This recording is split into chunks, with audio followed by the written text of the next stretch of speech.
Oh, good morning, Protege, or of course, good afternoon to my wonderful and favorite afternoon class. Hey, I hope this direct instructional Zoomcast finds you well. So this is going to be my lecture, direct instruction. Of course, this is for Friday, thank gosh, and it is January 21st, 2022. Let's get into it, shall we? You guys know the drill at this point. So at this time, again, you should have your ISN open, right side, new clean sheet of paper. Don't go back to the previous sets of notes. Remember, it's a new day, it's a new date, therefore it's a new page. Blue or black pen only. Again, on your desk, you're going to have your highlighters, multiple color highlighters and correctable tape.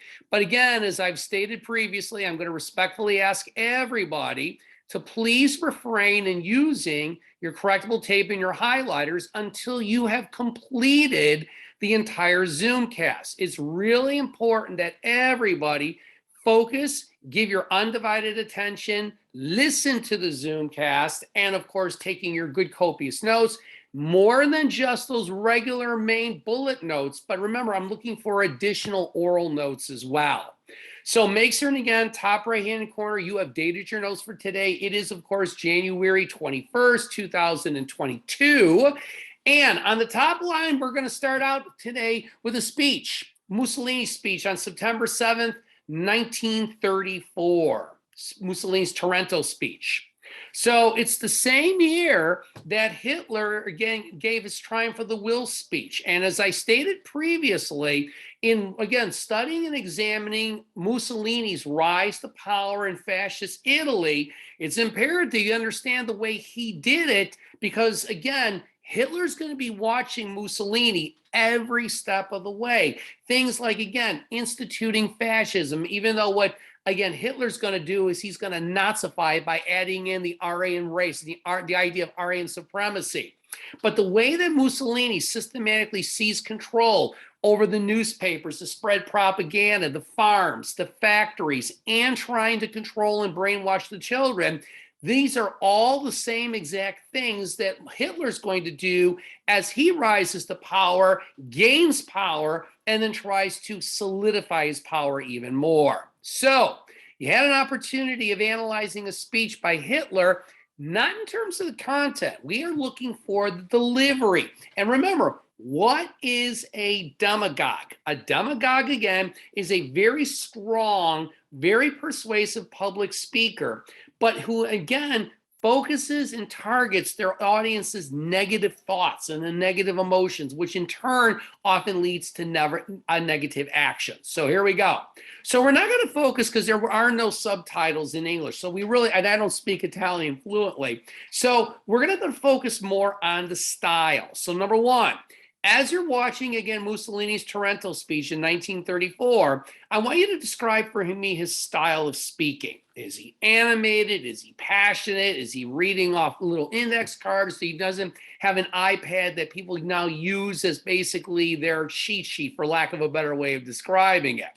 Number two, and again, I want you to be able to compare and contrast Mussolini's speaking style to that of Hitler. So remember, compare means, do you see any similarities between their speaking styles? Contrast means, do you notice any differences in their speaking styles? And again, both are, again, examples of what we call a demagogue, a very powerful orator, a public speaker who, again, channels and really tries to focus on stirring up the negative thoughts and negative emotions of their audience, which in turn leads to negative actions. So here we go. Mussolini's Taranto speech, September 1934. Notice the audience, too, compared to the German audience when Hitler gave his Triumph of the Will speech. Here we go.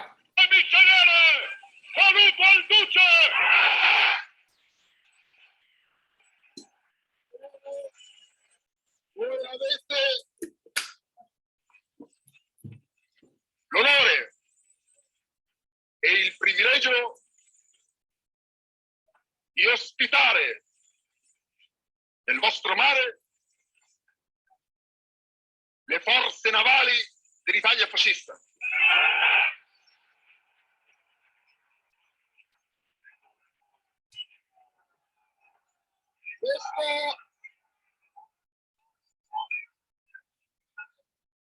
è un privilegio che vi impone dei particolari doveri.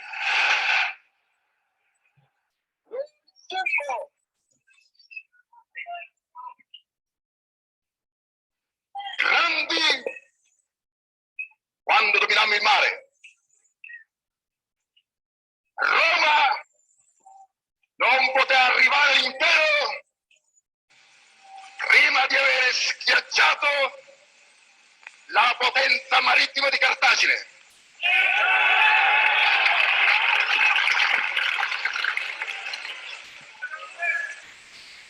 Perché il Mediterraneo, che non è un oceano, e che ha due sbocchi soli, vigilati da altrui, perché il Mediterraneo non sia il carcere che umilia il nostro vigore di vita.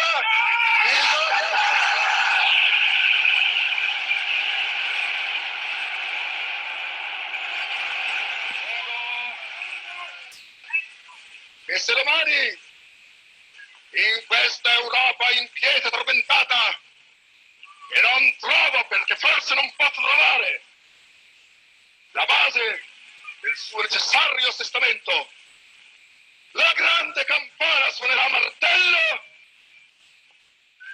e certo che tutto il popolo italiano, dai picchi nevosi delle Alpi alle contrade siciliane e sarde, tutto il popolo italiano risponderà.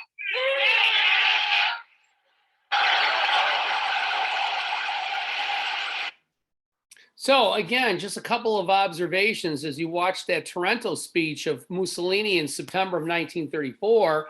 Number one, again, notice again a little bit more passionate and a little bit more demonstrative as compared to Hitler. But again, both classic examples of what we would call demagogues. And number two, notice even how the crowd, the Italian crowd, seems a lot more animated as compared to, say, the crowd that was observing Hitler giving his speech back in 1934, the same year. Another observation, too, is you notice when Mussolini walked in and they did the Heil, again, the salute, the Roman salute. And that goes back to the Roman times with Hail Caesar. And again, you notice that when Hitler walked into the arena to give his, again, Triumph of the Will speech, everybody was giving him the salute.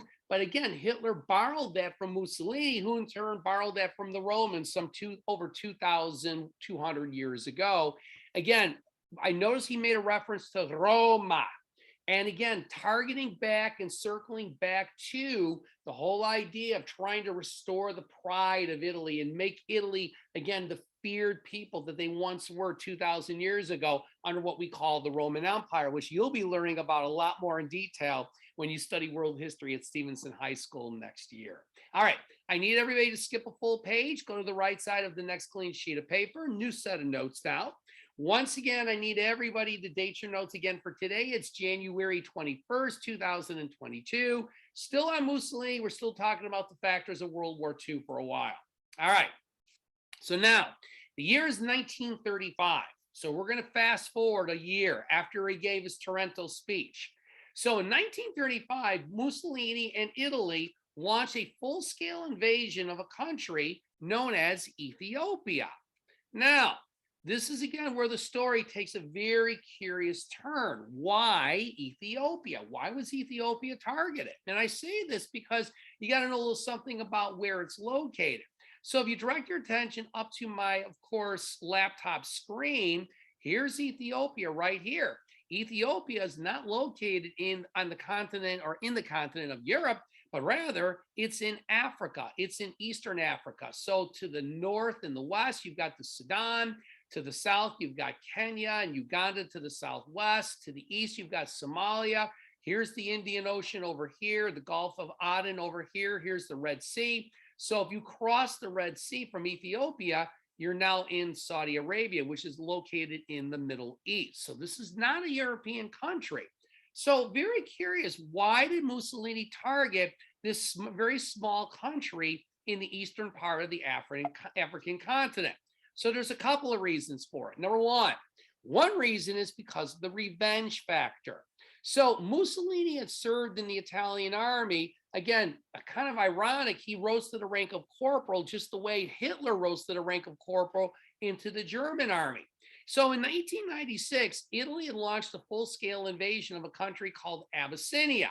Well, Abyssinia is now present-day Ethiopia. And the Italians were defeated by the Abyssinians, now Ethiopians. So this was payback in the mind of, again, Mussolini. It was a humiliating defeat for the Italians because, again, they're trying to reestablish themselves as a major military power in Europe, right up there with the Brits and the French and the Germans. And again, in the eyes of Europe, they couldn't even beat the small country in Africa.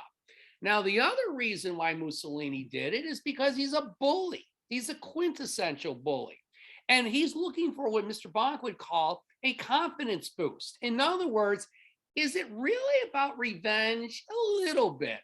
I think the reason why he picked on Ethiopia because he wanted a confidence boost because he felt pretty confidently that he and the Italian army, which had developed a modern 20th century army, would be able to defeat this small country in East Africa.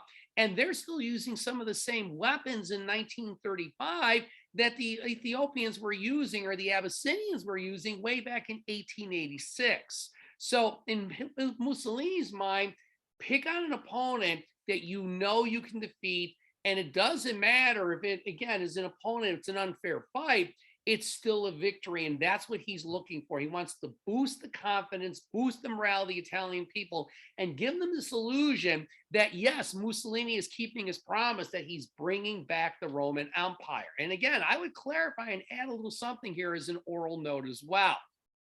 Now, in addition, there's another interesting player in the story when Mussolini and Italy invade Ethiopia, and his name is Haile Selassie. And if you direct your attention up to my laptop screen, that is Haile Selassie. So Haile Selassie is part of what's called the Solomonic dynasty. A dynasty is a ruling family.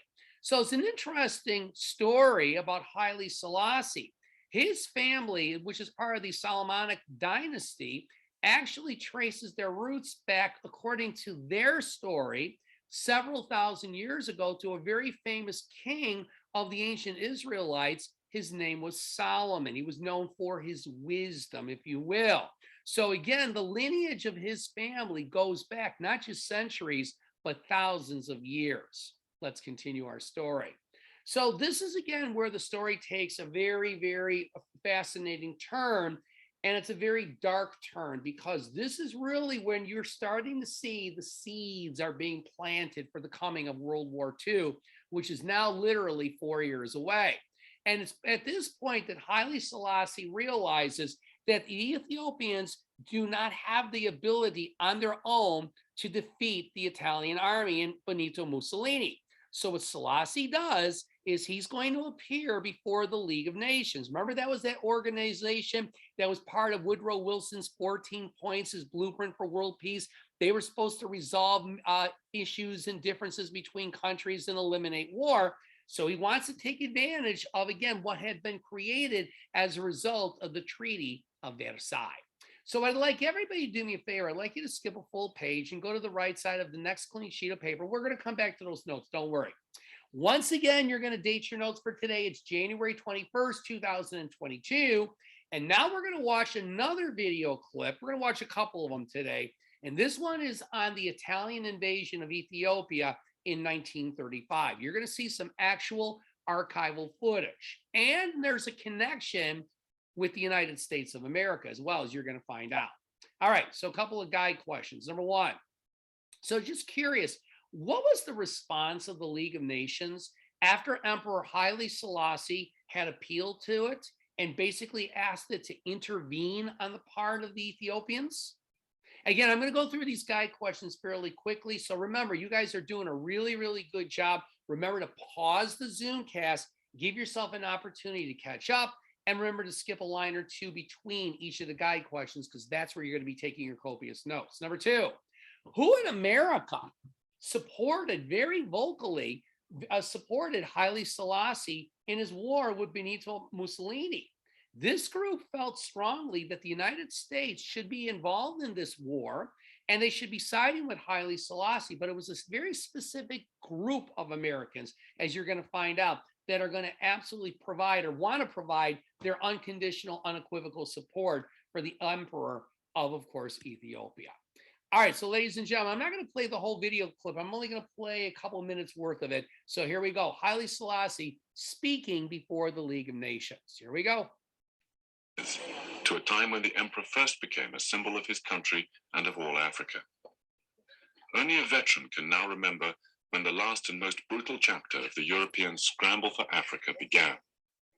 1935, Italy claimed Ethiopia and Mussolini's troops invaded. Arriverà al benessere, alla potenza e alla gloria.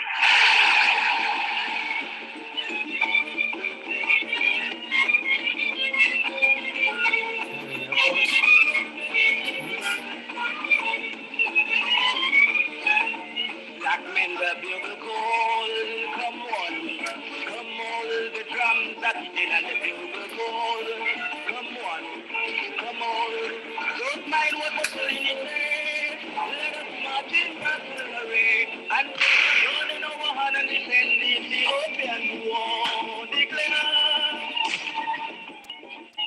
At the League of Nations in Geneva, the emperor went to plead Ethiopia's just cause. The League, fearful of a shadow which would turn into the Second World War, did nothing. Shamefully, the great powers left Ethiopia to Mussolini and the emperor to lonely exile in England. His Majesty Nicholas Haile Selassie, I call upon the first delegate of Ethiopia. Nowhere, I think, was the emperor's tragedy felt more deeply than among the black people of the West, the slave descendants in North America and the Caribbean.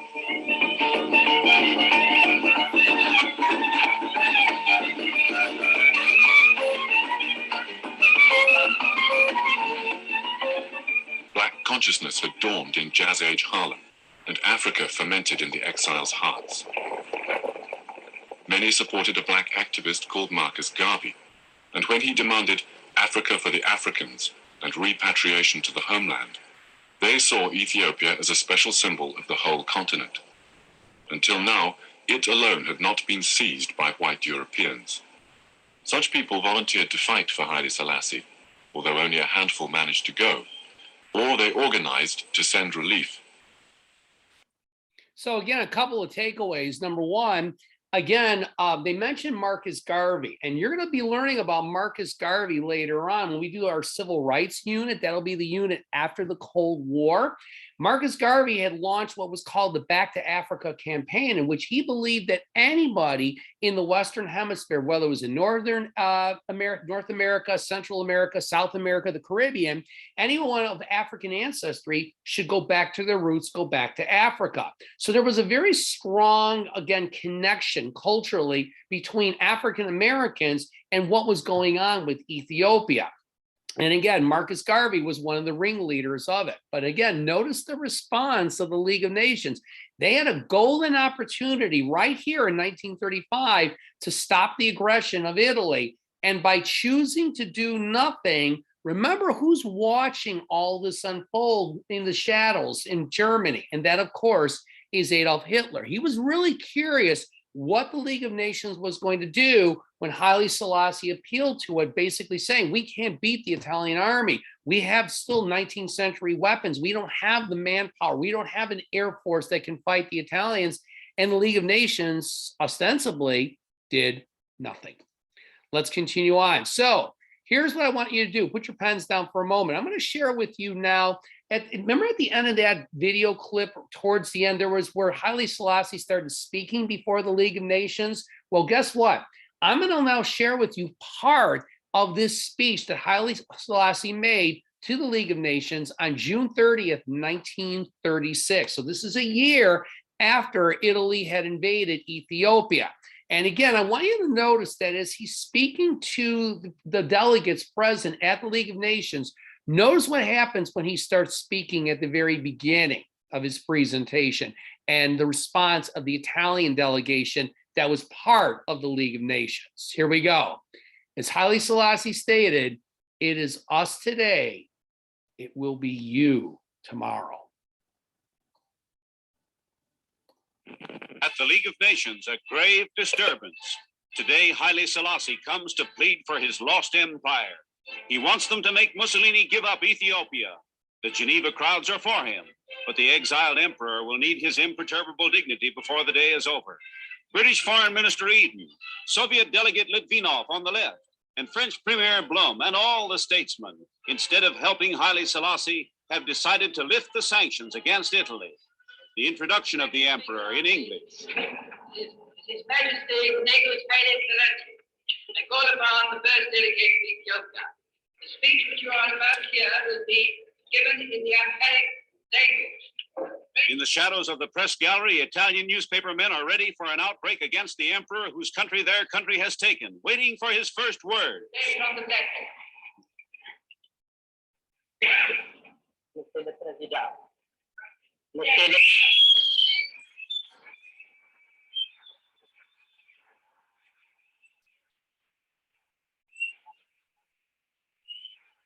Trying to quell the disturbance, lights turned out.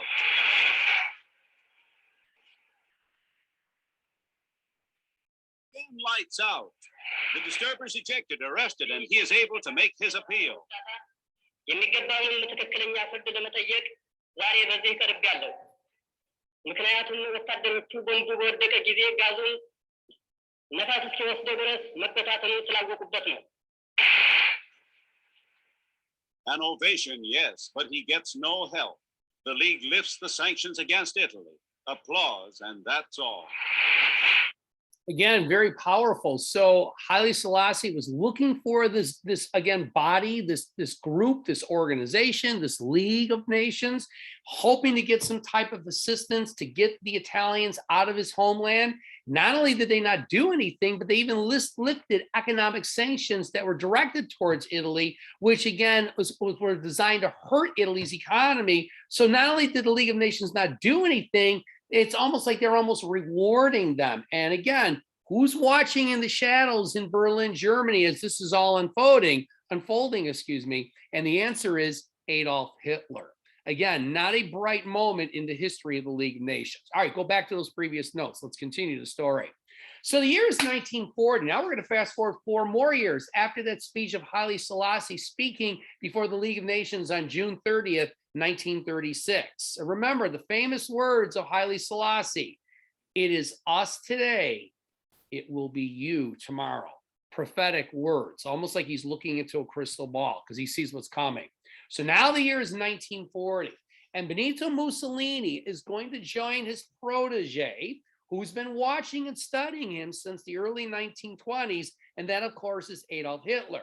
Except now by 1940, it's now Hitler who's really leading Mussolini at this point. And so they are going to join together and create an alliance that we, of course, know today as the Axis powers. Now, there were 3 major players that were part of the Axis powers. Number 1, Germany, Deutschland, and that, of course, is led by Adolf Schicklgruber. We, of course, know him as Adolf Hitler.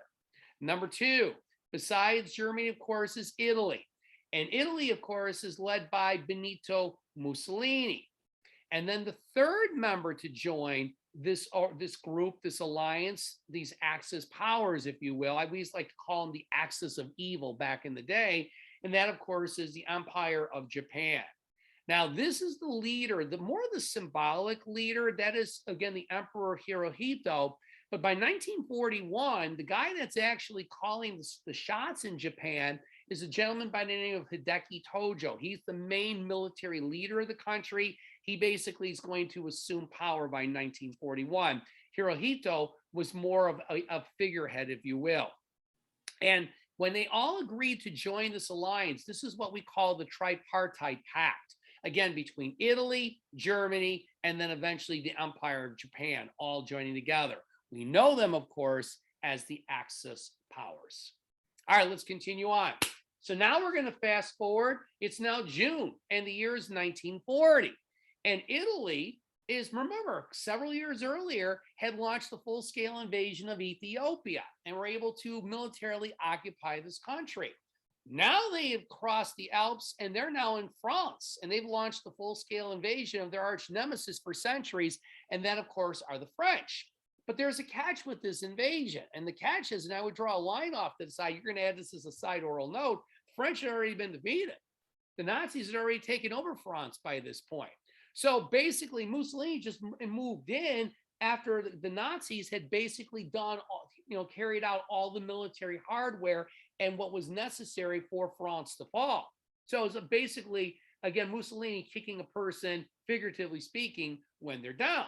But from Mussolini's point of view, he doesn't care. It's a confidence boost. He can use propaganda to go back to his people and say, see, look, we invaded our old arch nemesis for centuries, the French, and we're now taking it over. But there's a little qualifying point with that as well. Make sure you mention as an oral note. Now, the same year, 1940, now Mussolini's really feeling confident. So remember, he had taken over Ethiopia, a very small country that was still using 19th century weapons, goes in and invades France, even though, again, at that point, the French had already basically surrendered to the Nazis. We'll be learning about that later on. And now they go across again to sea east, and they go to, again, take over the Greeks.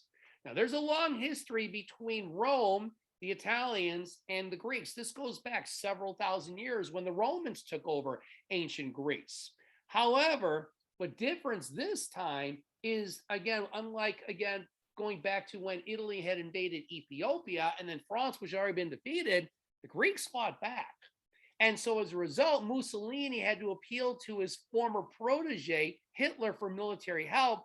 So Hitler sent in German troops, and eventually Greece will also fall to the Axis powers. And you have to wonder, if the Spartans had been around, 2,400 years later, would there have been a different outcome? Probably not, though nobody wanted to mess with the Spartans 2,500 years ago. That, of course, is King Leonidas, and that's another story you'll learn about when you study world history next year. I don't want to be stealing all of Stevenson's thunder. All right, now we're going to fast forward a couple years. It's now 1943. So 1943, after the Allies, we're going to be talking about this. This is called Operation Husky. When the Allies, the Brits and the Americans now are going to launch a full-scale invasion of Italy, first starting with Sicily, and then work its way up the mainland. So after, again, the Allies had conquered Sicily as part of Operation Husky, which I will teach you about later on, Mussolini's deposed. He's kicked out of power. Now, there's a couple of key points. Number one, so here's Italy right here, and this is the boot right here. You see that, the boot. And the boot kicks the soccer ball. And this, of course, is Sicily right there. So once Sicily had fallen to the Brits and the Americans by 1943, the Italians saw the writing was on the wall and Mussolini was kicked out, but not completely. Because what's going to happen is Mussolini is now going to set up what's called a puppet government. And he's going to set it up in the northern part of Italy up here. So this part of Italy, Mussolini and the fascists of Italy still control this part of Italy. He used to be down over here by Roma. And this is his new capital. And that, of course, is the most northern major city in Italy. And that, of course, is Milan. So what's a puppet government? I would draw a line off to the side. So basically, Mussolini will claim that he controls this area, which he technically does, but he's really not calling the shots. Who's really calling the shots are Hitler and the Nazis. They're the ones who are really the ones who are controlling that part of Italy. So yes, no strings attached, as NSYNC famously talked about in one of their albums many, many years ago. But Mussolini, again, at least from his perspective, he still is in control, albeit it's really Hitler that's calling the shots. Hitler is the puppeteer, and Mussolini's really his puppet. So when Mussolini was kicked out of power by 1943, Italy has a new leader. And their new leader is one of their big generals. His name is Pietro Badoglio. So when Badoglio took over Italy by 1943, he saw the writing was on the wall and felt pretty confidently that Axis powers weren't going to win this fight. So what does he do? he turns on the Nazis, and now Italy declares war on Nazi Germany, their former ally. Now they are bitter enemies. And trust me, again, if I have more time, I'll talk more about the Italian campaign later on. But what the Nazis did in terms of their treatment of their former ally, the Italians, was pretty nasty. And again, just keeping with the situation of some of the horrible things that the Nazis did in their rise to power, and then, of course, starting World War II. So finally, in April of 1945, and of course, Milan, Italy was the new capital of this puppet government of Benito Mussolini.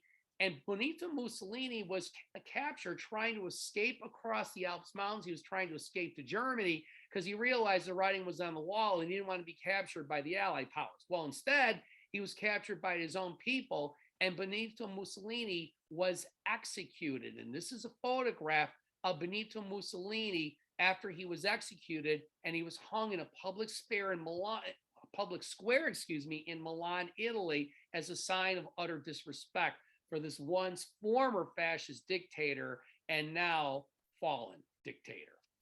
Benito Mussolini executed. You don't need to take notes on it, just watch this video clip. Bombastic Mussolini, the sawdust Caesar, comes to his end in the gutter, fitting climax to a life of treachery and double cross. He led his country to ruin when he threw his lot in with Hitler. Oh yes, they saw some palmy days when Il Duce confidently stabbed France in the back. He had dreams of empire before the bayonets of the Allies deflated this false prophet. He was captured once before and rescued by German paratroops. This time he had no such chance. Partisans tried him along with his sweetheart and several henchmen. Just as these pictures show the trial previously of other key fascists and collaborators. He was brought before a firing squad, and in this manner he died, as tyrants should, and was hung up by his heel. So the bottom line was Benito Mussolini, ironically, died just weeks before Adolf Hitler had committed suicide in his bunker. And by the way, another irony is, so you've got two of the most evil dictators of the 20th century dying weeks with each other, Benito Mussolini and Adolf Hitler, and one of the most beloved and most revered leaders of the 20th century, Franklin Delano Roosevelt, our old friend from the Great Depression, also died in April of 1945. So none of these three major players of World War II ever lived to see the official end of World War II. So yes, we're going to go 90s on you guys, kids. So yes, as I used to say to my students, it was bye, bye, bye to, of course, Benito Mussolini. All right. I want you guys to skip a full page, and I want you to go to the right side, next clean sheet of paper. I have one more topic I want to share with you on this Zoomcast. So once again, I want everybody to date your notes for today. It's January 21st, 2021, and we're continuing on with the factors of World War II. We're going to be on this for a while. So I'm going to introduce this other evil dictator. So we've already learned, of course, about evil dictator number one, Adolf Schicklgruber. Of course, we know him in history as Adolf Hitler. We learned about his rise to power. We also learned about his mentor, Benito Mussolini Il Duce. And now we're going to learn about the third of our evil dictators. And his name was Joseph Stalin. And if you direct your attention up to my laptop screen, that is a photograph of Joseph Stalin. So Joseph Stalin was born way back in 1879. So he's a few years older than Adolf Hitler and Benito Mussolini. And of course, another major leader during this time, and that's Franklin Delano Roosevelt. And then Stalin again died of old age, ostensibly, in 1953. And this is well after the end of World War II.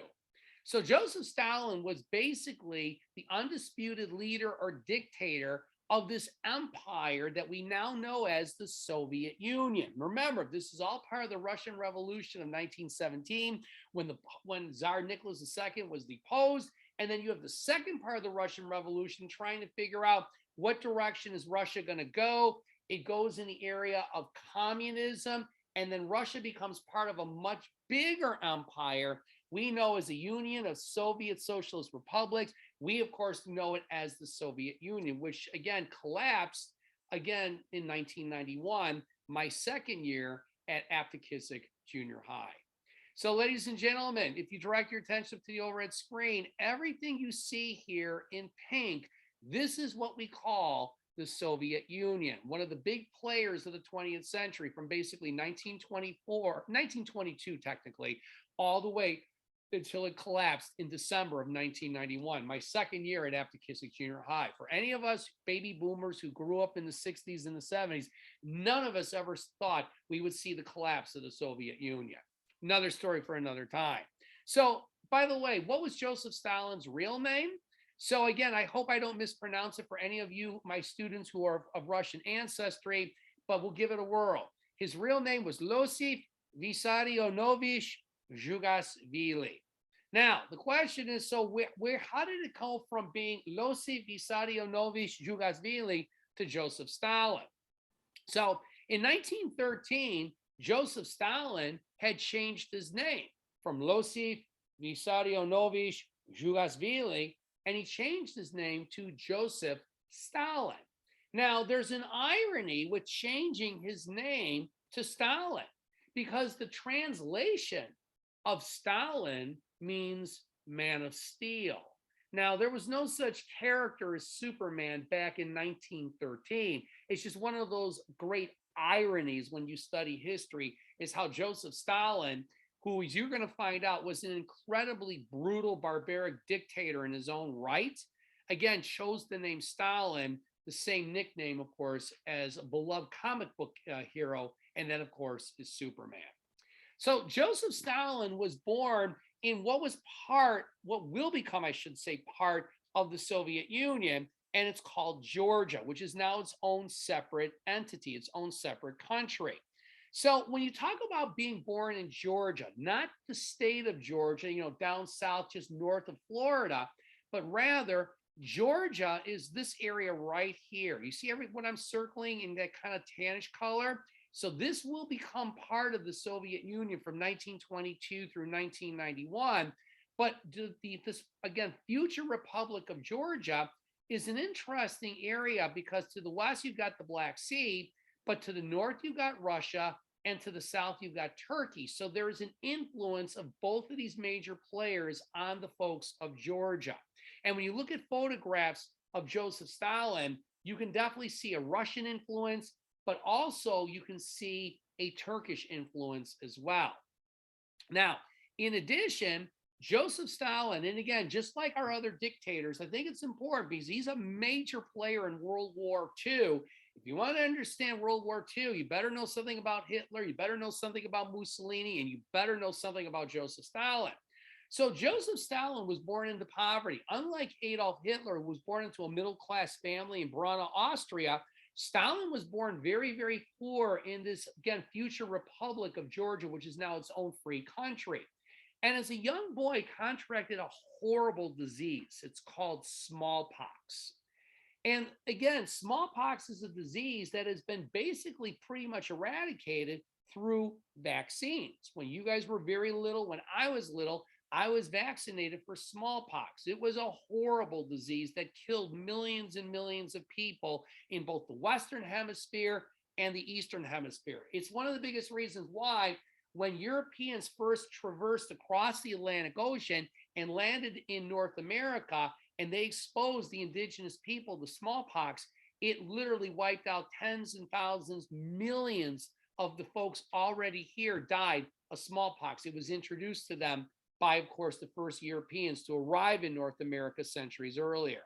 So if you direct your attention to the overhead screen, sorry to be graphic, but this is a photograph of a young boy who contracted smallpox. Smallpox, I've always described it, is kind of there was a disease that you guys have been vaccinated for. It's called chickenpox.